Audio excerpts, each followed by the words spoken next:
faith, family and freedom in Cuba, Belgium, Brazil, Congo, UK and all over the USA to crowds from 14 to 40,000.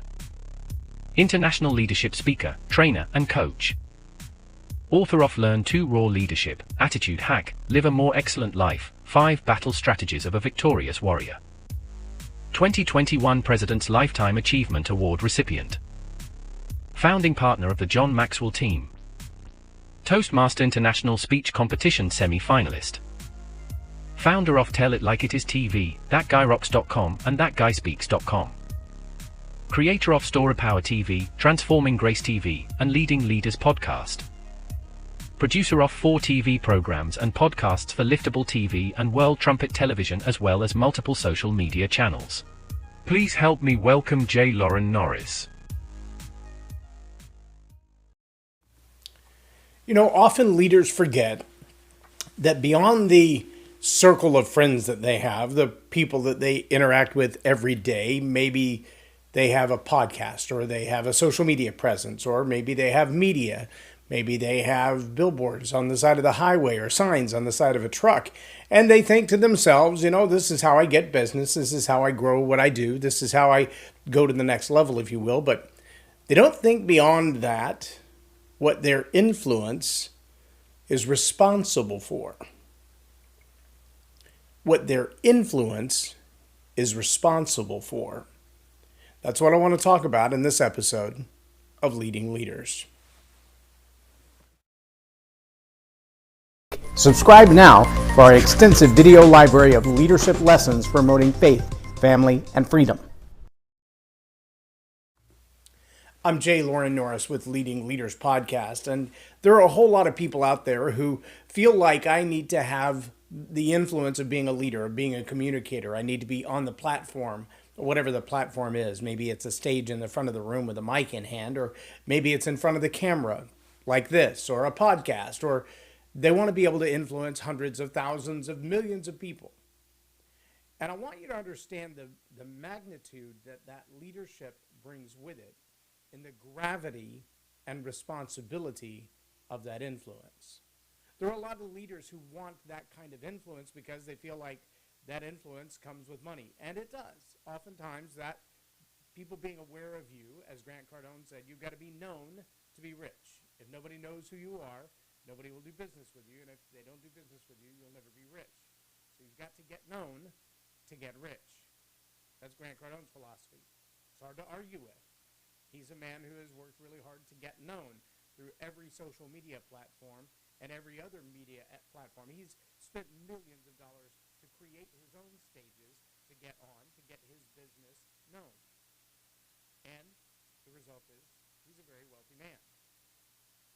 But along with that come those other people that have created for themselves notoriety. They've created their own brand or level of influence. I might think of a TikTok influencer or a social media influencer like, say, Loren Paul. Loren Paul is a guy about the same age as my kids. In fact, my kids grew up watching him as one of the twins on a Nickelodeon kind of a show every weekend. And now he has millions of followers and millions of dollars in the bank, and some of it because of what he was able to do in the boxing ring, some of it because of what he was able to do because he has a loud mouth and he's willing to call anybody out. And that's fine. How he makes his money, I have no issue with, as long as what he's doing is legal and moral. I don't think anybody has any issue with it. The real question, though, is do you understand the magnitude, the gravity of the responsibility that you carry when you have that kind of influence?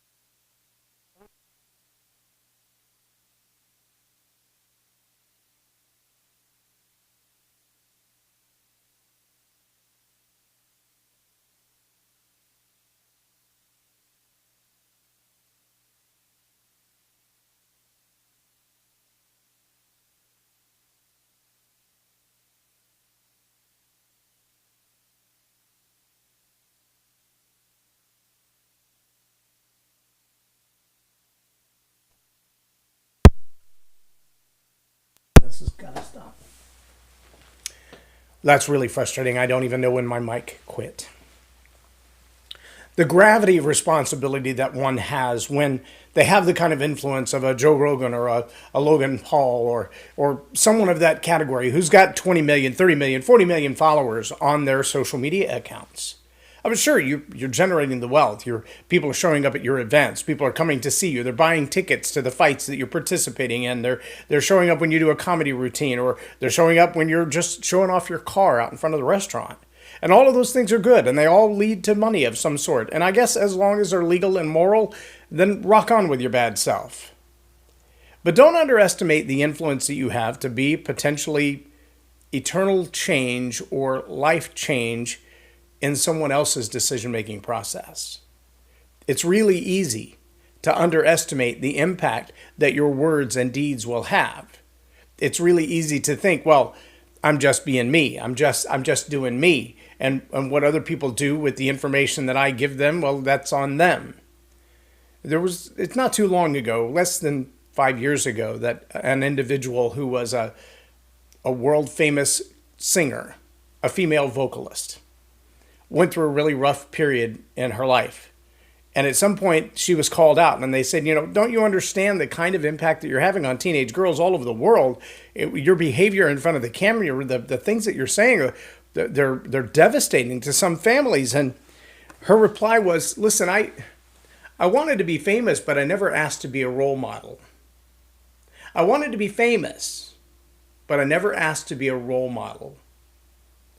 As a leader, I want you to let that settle in for a minute, because really that limelight, that get known to get rich philosophy of Grant Cardone and many others, it drives leaders to do what leaders do, to gain influence, to learn to be a better communicator, to learn to use social media to grow your audience, to learn how to buy media time and airtime in order to grow your exposure.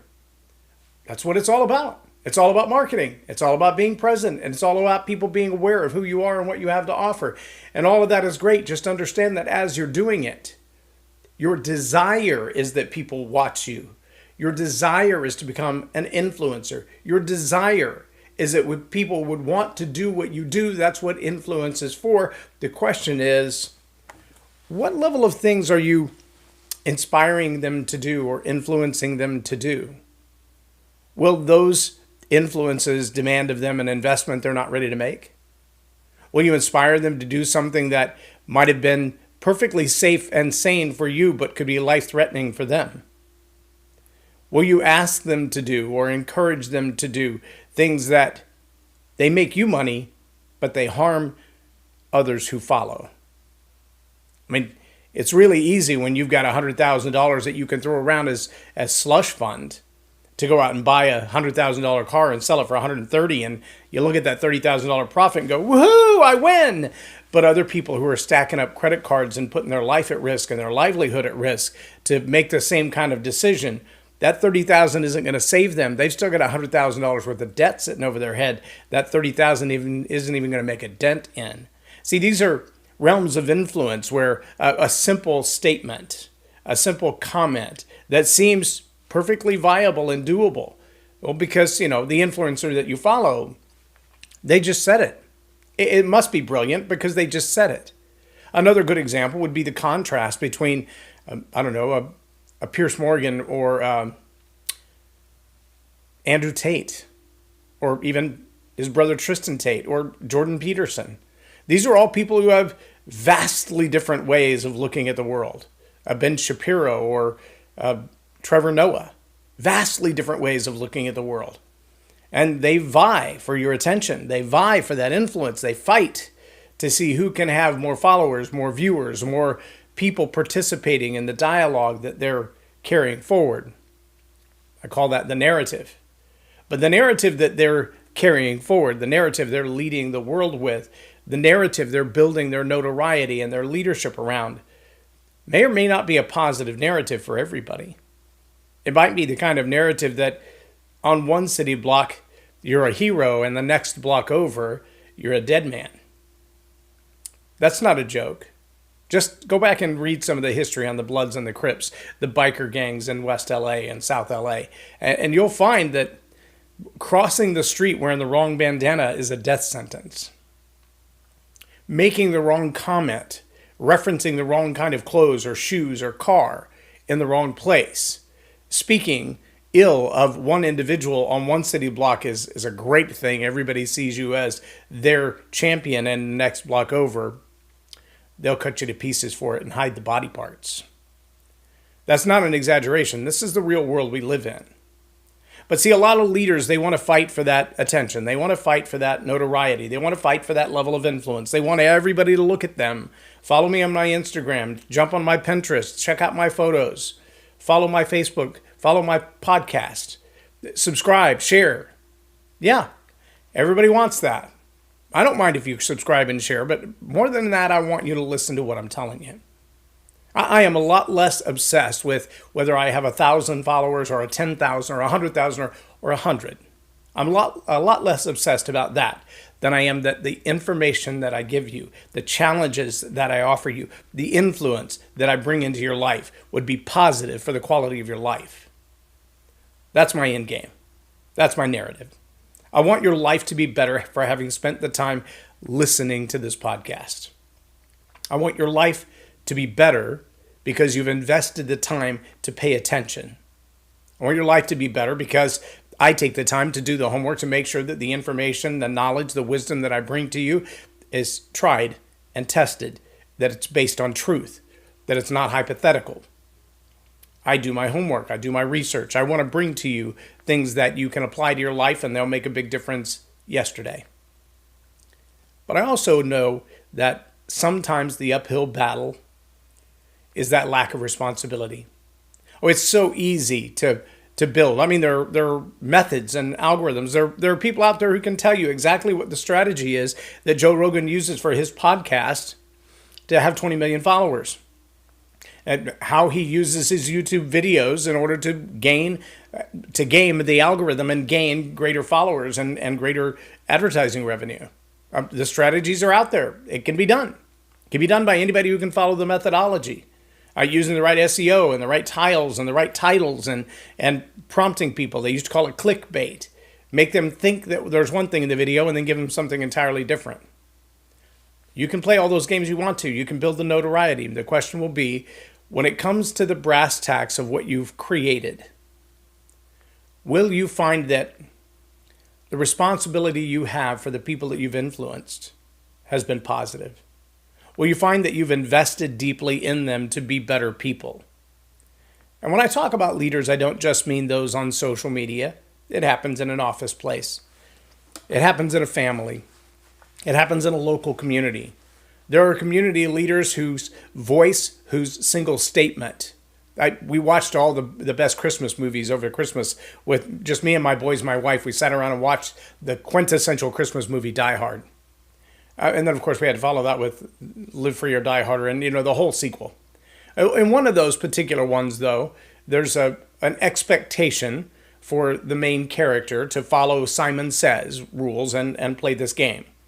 And at one point, he's asked to do something very dangerous, and that is to use a racial slur in the middle of Harlem on a sandwich board on his body.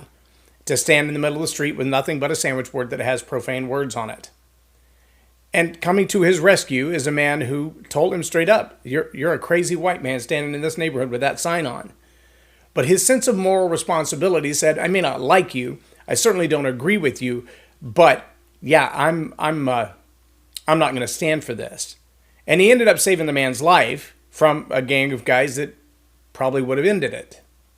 The irony was, if you just ask him, hey, would you do this? He would have probably said, no, I got no reason to do that.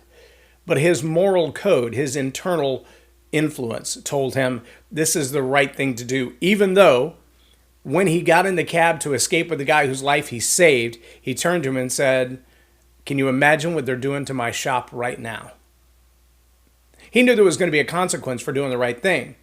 For being an influencer in the community, everybody knew who he was. And while he was able to save the man's life, he wasn't able to stop the consequences of that. I want you to realize that even in your own life, in your own circles of influence, you might make decisions that are the right decision to make. They might be morally right and legally right. But those who oppose you are going to bring consequences. There's going to be a price to be paid for doing the right thing. There always is. There will always be a price to be paid for doing the right thing. There'll be a greater price to be paid for doing the wrong thing.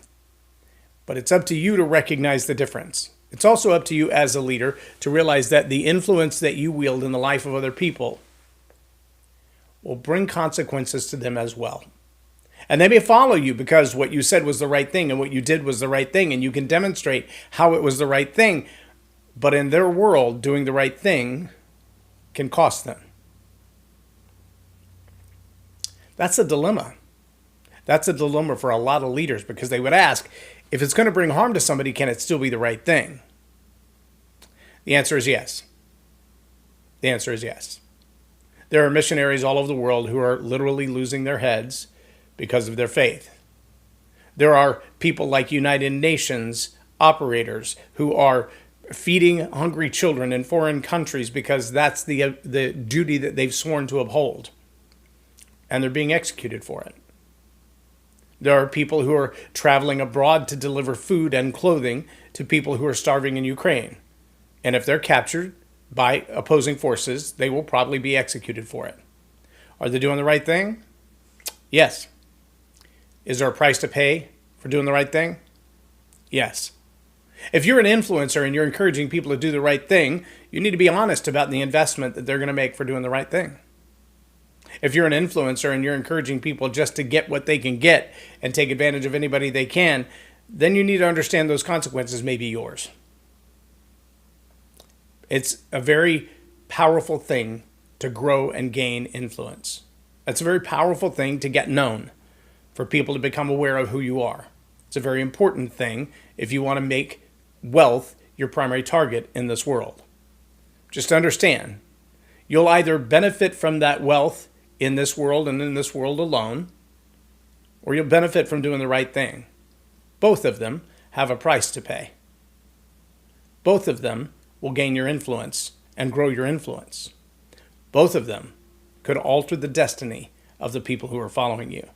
And for that, you're responsible. Take that responsibility and the gravity of your influence very, very seriously. I'm Loren Norris with Leading Leaders Podcast for Tell It Like It Is TV. Have a blessed day.